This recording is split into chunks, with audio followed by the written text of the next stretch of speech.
Hey, what's up, man? Thank y'all for tuning in to another episode of My Take.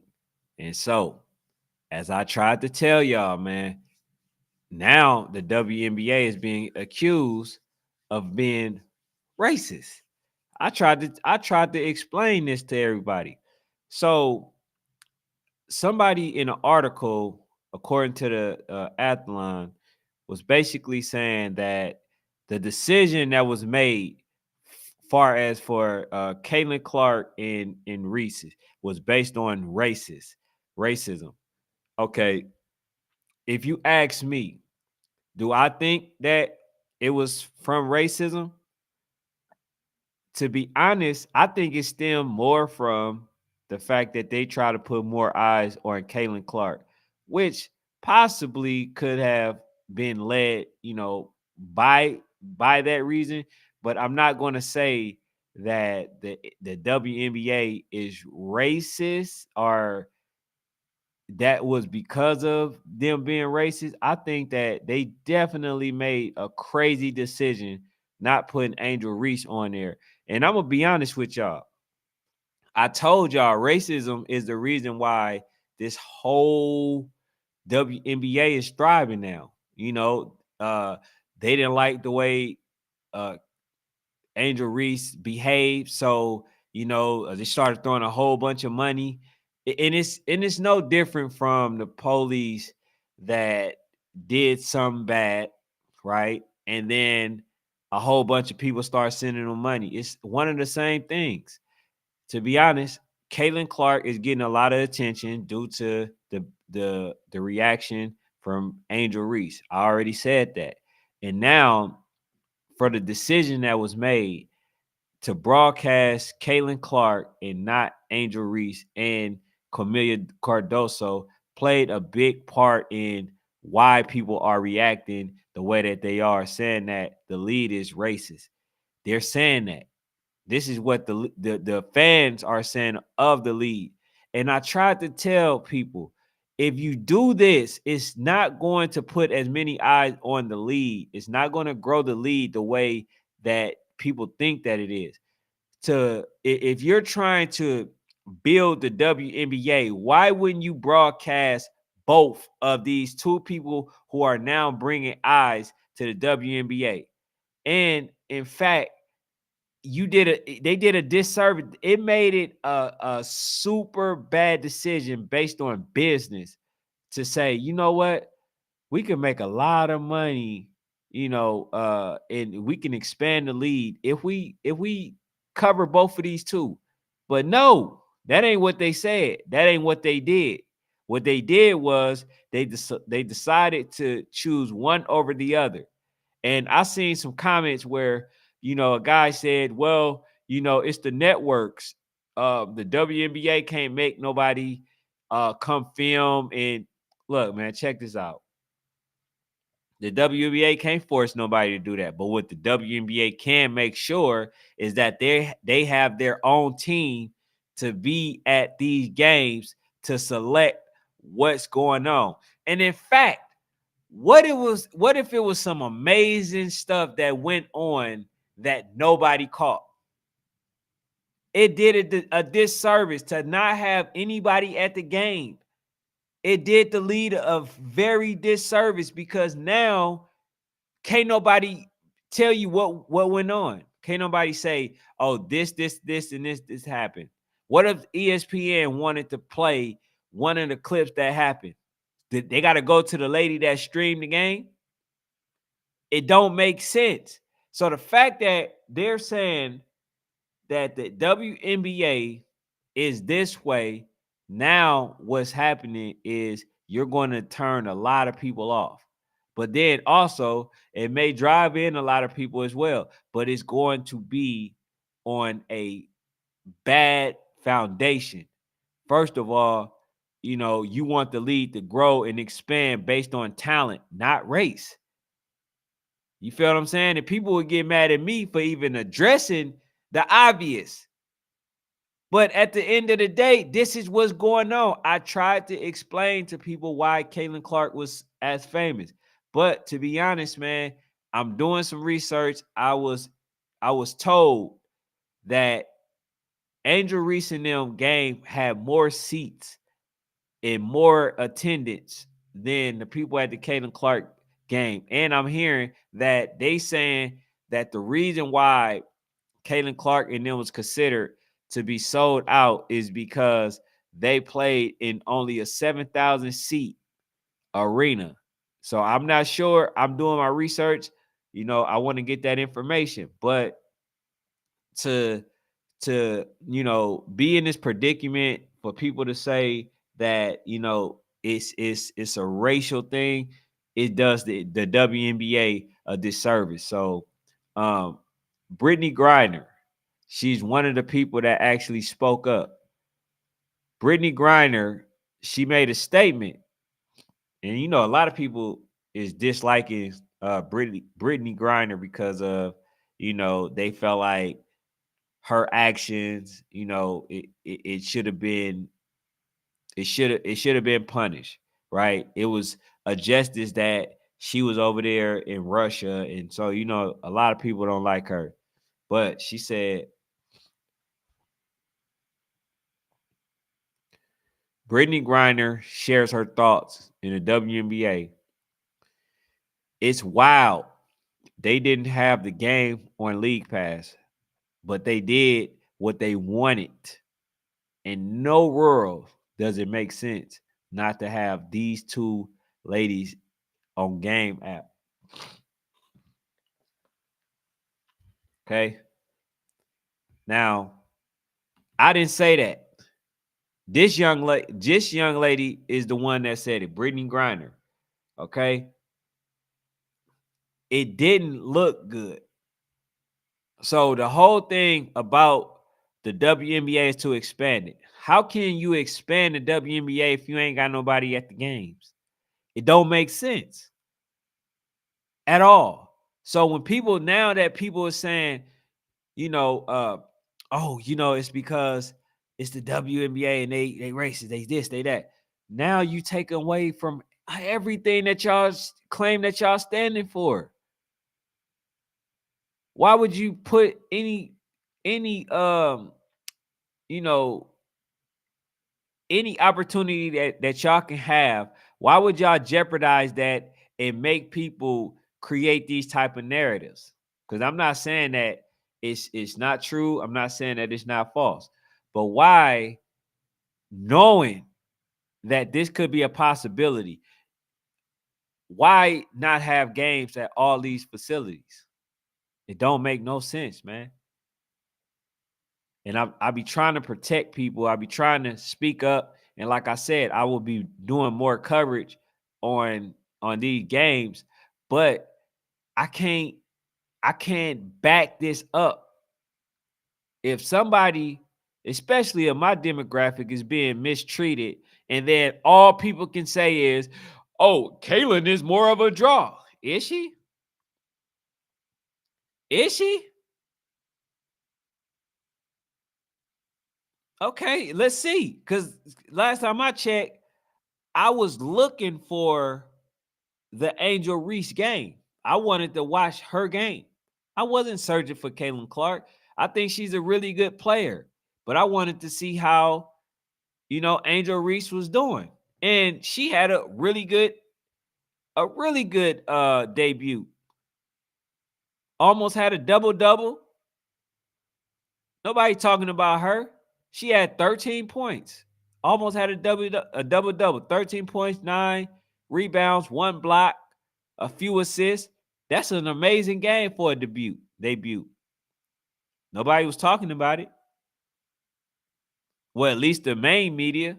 You got a lot of people was talking about it, but not main media.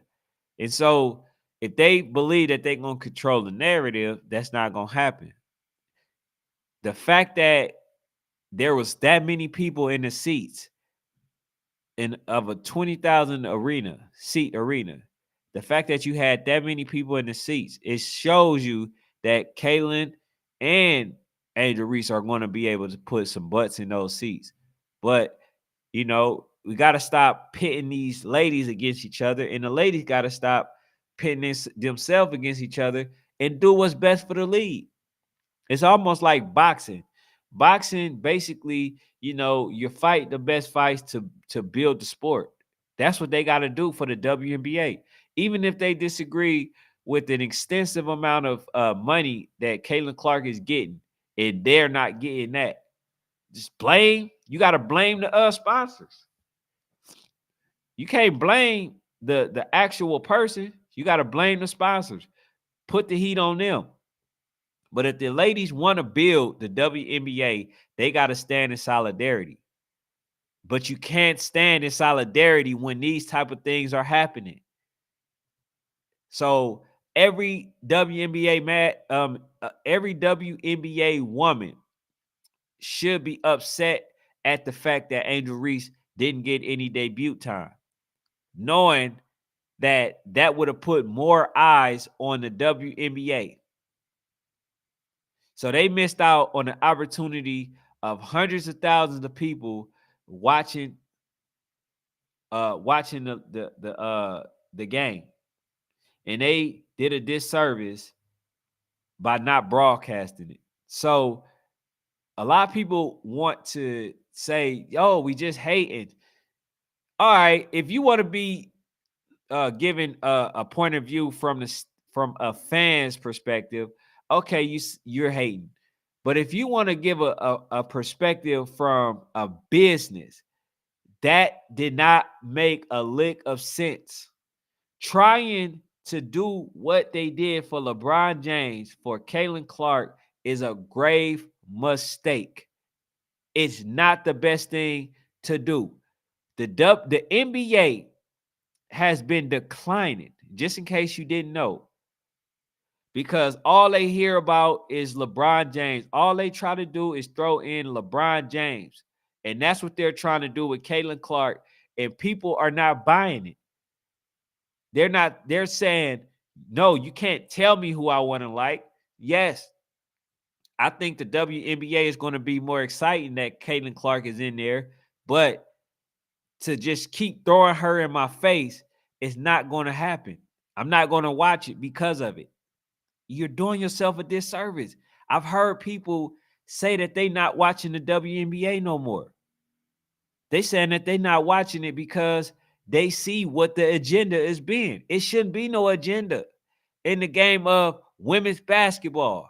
What there should be is a bunch of people lining up saying like, oh, this 2024 class is so dominant. I can't wait to see these games, how these ladies do. That's what they should be doing. LeBron James hurt the league by doing that. They got Ja Morant, Anthony Edwards. They have Gildress. They have Banchero. They have a lot of people. Doncic. A lot of them are not getting the exposure that they should be getting to help build and create the league. So that's why I'm trying to tell these ladies, like, look, man, stand in solidarity and tell them, man, y'all need to be putting eyes on all these teams, even the lesser team. Y'all need to be putting eyes on them because they are going to help the league. They got me interested. In fact, I have never really covered a WNBA game. Now I'm interested. I'm intrigued. But it's not because of Caitlin Clark. I have other favorites. I think Caitlin Clark is amazing, but she's not my favorite. And I'm just going to be honest with y'all. And people saying, oh, well, she's not your favorite. Oh, well, you're hating. No, that's not the case. What's the case is I like certain styles of basketball. And in fact, Penny Hardaway was my favorite basketball player in the NBA. I didn't like Michael Jordan. Everybody else liked the Michael Jordan. I liked it. Penny Hardaway. That was my favorite.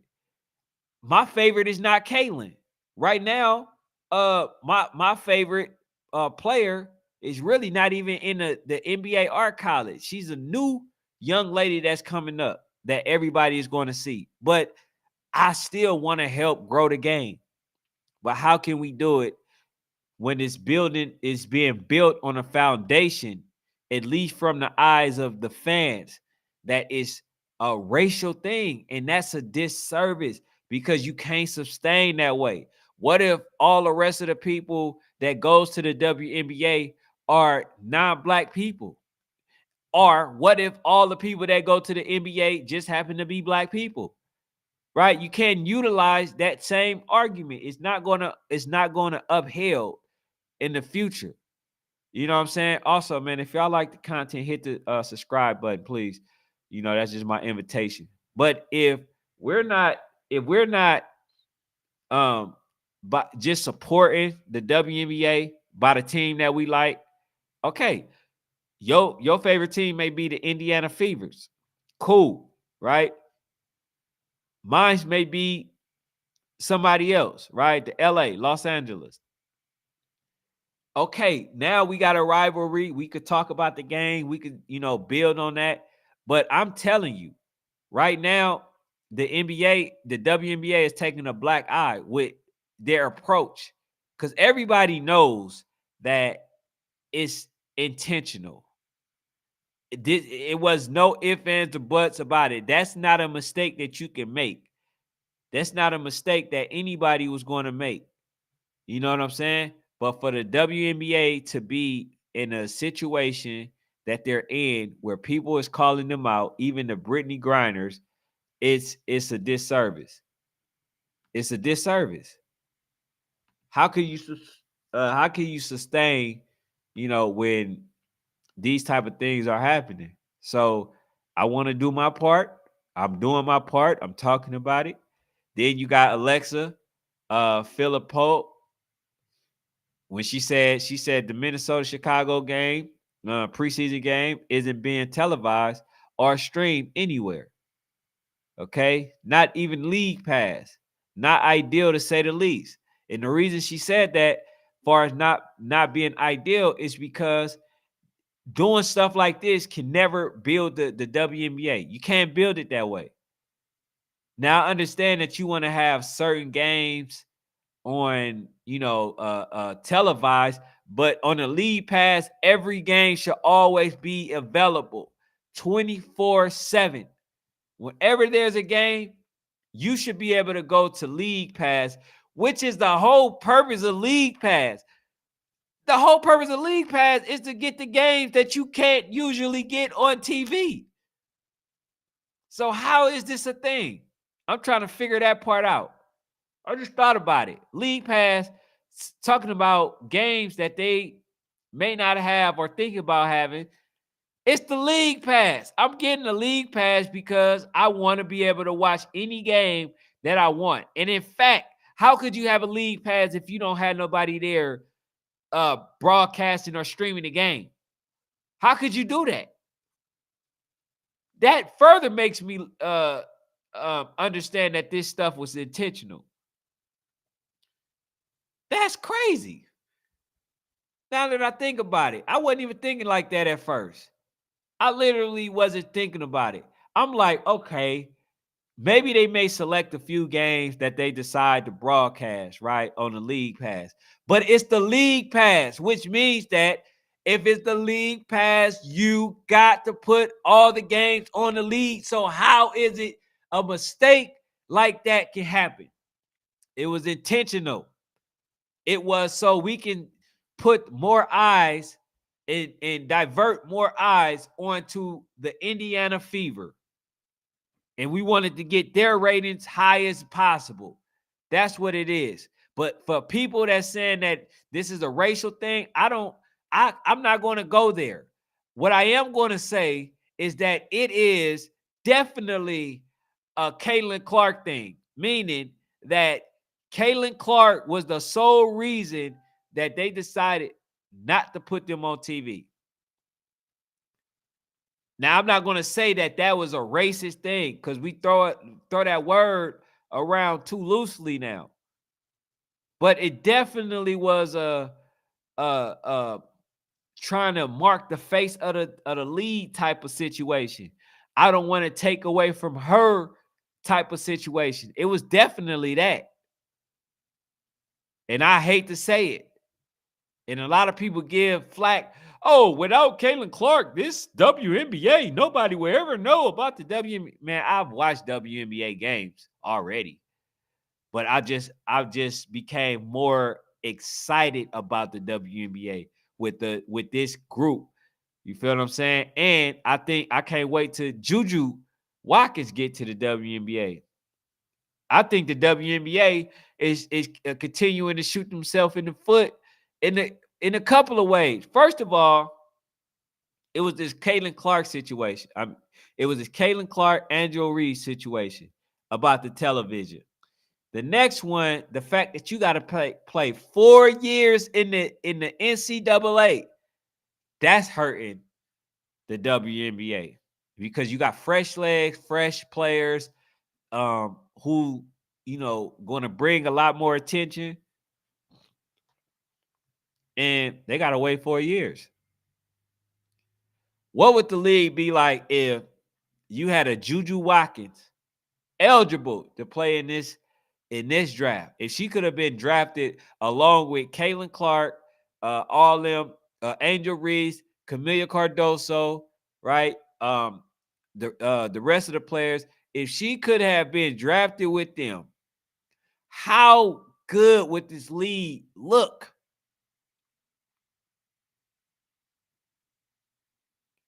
It would be crazy. But they're not thinking. Instead, they want to let people, although I always speak in high regards, Diana Taurasi, but she's 42. Ain't no way she's supposed to be playing in the WNBA at the age 42. So y'all gotta tighten up, man. He said WN WNBA content is crazy. The WNBA is doing themselves a disservice.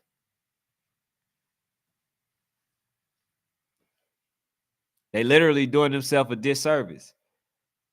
And I can't help the WNBA, and other people can't help the WNBA if we're doing these type of things. I'm not going to build nothing off racial.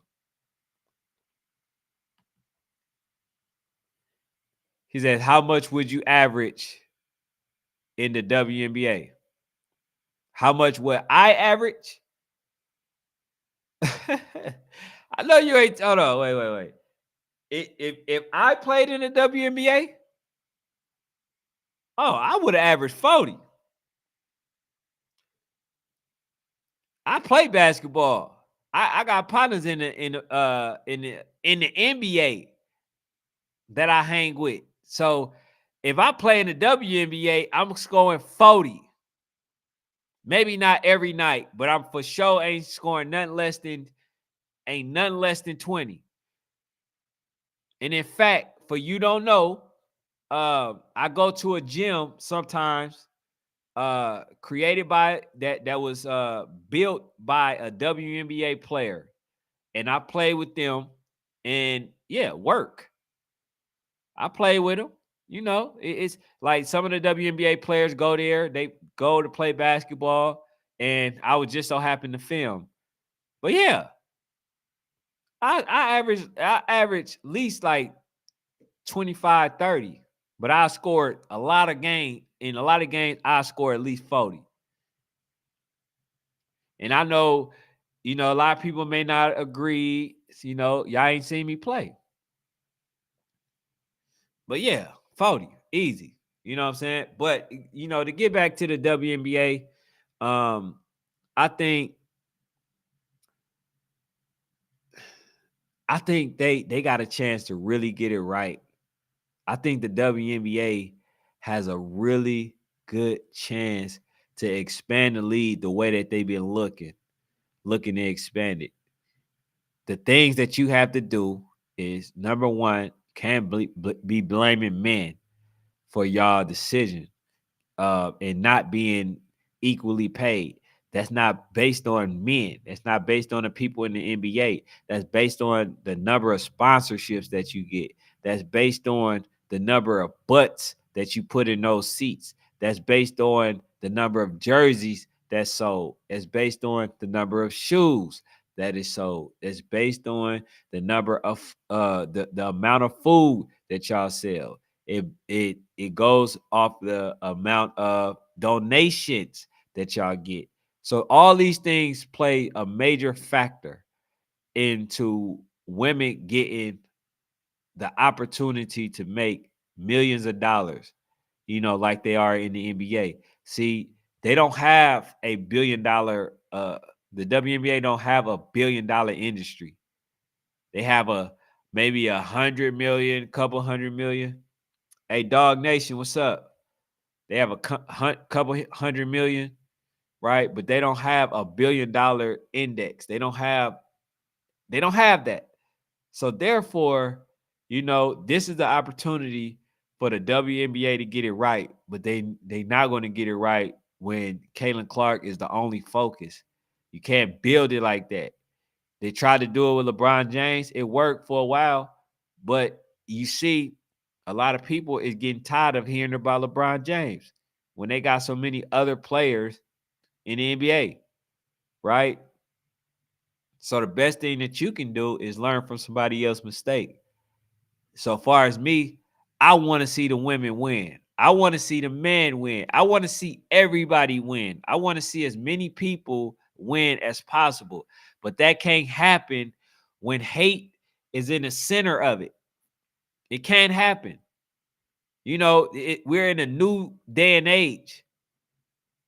Okay? There's so much stuff that's going on to take your eyes away from the WNBA and NBA.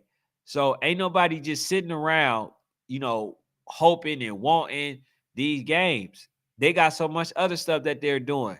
But you can continue to do the right thing and continue to keep them people eyes on the prize, which is the WNBA.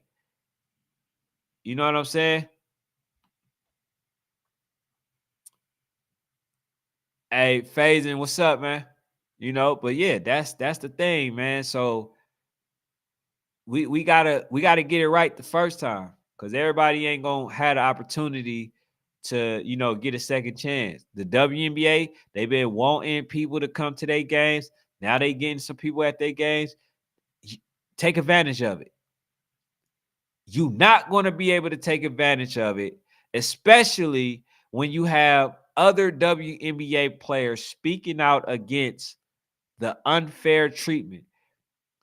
The WNBA can't talk about fair treatment and do unfair things to their own women,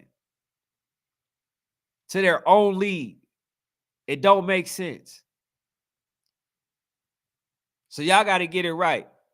If y'all want somebody to be fair and y'all want us to see what fair is, y'all show us. Lead by example. Lead by example. Lead by example. And the way you do it, you show us. Hey, look. Nah, that ain't right. We got to correct that. Nah, we need somebody at their game. Make that phone call. I need you at this game. Nobody is there filming. We can't have that. We can't make that mistake. You know what I'm saying? So, do yourself, man, some justice and make sure that the NBA is built on principle, not racist, not racial. You know what I'm saying? Because that's not a product that's gonna last. That's gonna be a product that make people hate it. See, people love the NBA in the beginning to the point where they got addicted to the NBA. So you still got a lot of people tuning in to the NBA. The WNBA can't afford that luxury. You can't be built on the premise of, hate and racism, and have people thinking that that's the reason y'all did it. So I gotta head up out of here, but man, definitely hit the subscribe button, accept my invitation, and that's all I got for now. National Sports Chat.